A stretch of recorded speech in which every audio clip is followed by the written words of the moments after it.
Climate change का सबसे बुरा असर दुबई, ओमान, आइसलैंड, चाइना और भारत में देखने को मिल रहा है। अंटार्कटिका में ग्लेशियर बहुत ही तेजी से पिघल रहे हैं, जिसका असर दुबई, ओमान, टेक्सास और चीन में देखने को मिला।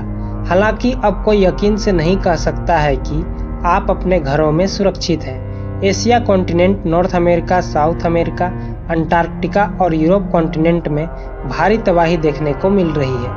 ये 5 कॉन्टिनेंट ऐसे हैं जिन्होंने डेवलपमेंट के नाम पर हर रोज अरबों पेड़ काटे हैं। इसका असर ये हो रहा है कि पृथ्वी गर्म हो रहा है और कहीं पर भी अचानक बाढ़ आ जा रही है, जिससे बहुत ही ज्यादा नुकसान हो रहा है। ग्वांगडोंग, चाइना। 20 अप्रैल को भारी बारिश और तूफान के बाद भयंकर बाढ़ आ गई, जिससे ग्वांगडोंग का इलाका सुनामी की चपेट में आ गया। बहुत सारे घर टूट गए और जगह जगह पर पानी भर गई, जिससे ग्वांगडोंग में रहने वाले लोगों को बहुत ही ज्यादा नुकसान हुआ और पूरे शहर में पानी भर गया। हालांकि चाइना ने लिथियम बैटरी निकालने के लिए पेड़ और पानी की जितनी सर्वनाश की है, उतना आप सोच भी नहीं सकते। लिथियम को निकालने में बहुत ज़्यादा पानी की खर्च होती है। यही कारण है कि आज पूरे चीन में बैटरी वाली गाड़ी हर तरफ देखने को मिलती है।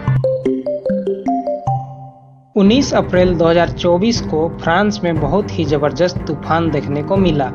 इस तूफान और बारिश ने फ्रांस के कई हिस्सों को हिलाकर रख दिया। क्लाइमेट चेंज होने पर इसी तरह के तूफान, तेज बारिश और बाढ़ देखने को अब मिलते रहेंगे। पोल्यूशन इतना बढ़ गया है कि उसे कंट्रोल करना अब नामुमकिन है। अगर उसे कंट्रोल करने के लिए फैक्ट्रियां बंद भी करते हैं तो देश में 50% लोग बेरोजगारी और भूख से मर जाएंगे। हालांकि अब तक सभी देश सोच ही रहे हैं कि बाढ़ से कैसे निपटा जाए।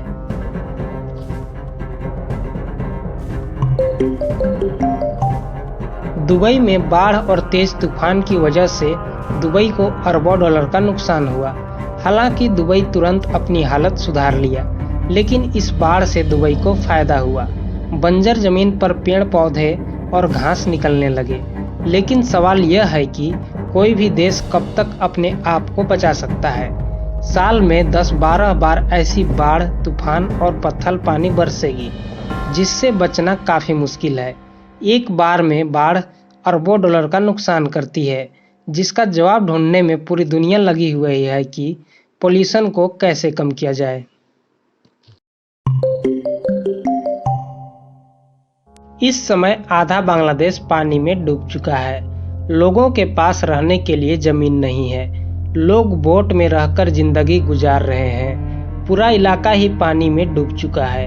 कुछ लोग इसका जिम्मेदार क्लाइमेट चेंज को मानते हैं। 90 के दशक तक बांग्लादेश बहुत ही तेजी से ग्रो कर रहा था, लेकिन क्लाइमेट चेंज की वजह से समुद्र बांग्लादेश में बढ़ती जा रही है।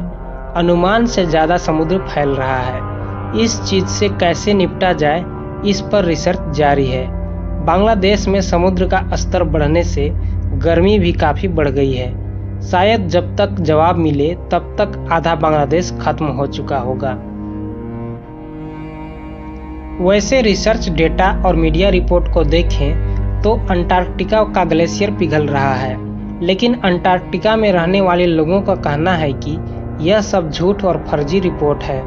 अंटार्कटिका में ग्लेशियर पिघल ही नहीं रहा। वैसे अगर सारे ग्लेशियर पिघल भी जाते हैं, फिर भी समुद्र का स्तर 3 मीटर तक बढ़ेगा या उससे ज़्यादा।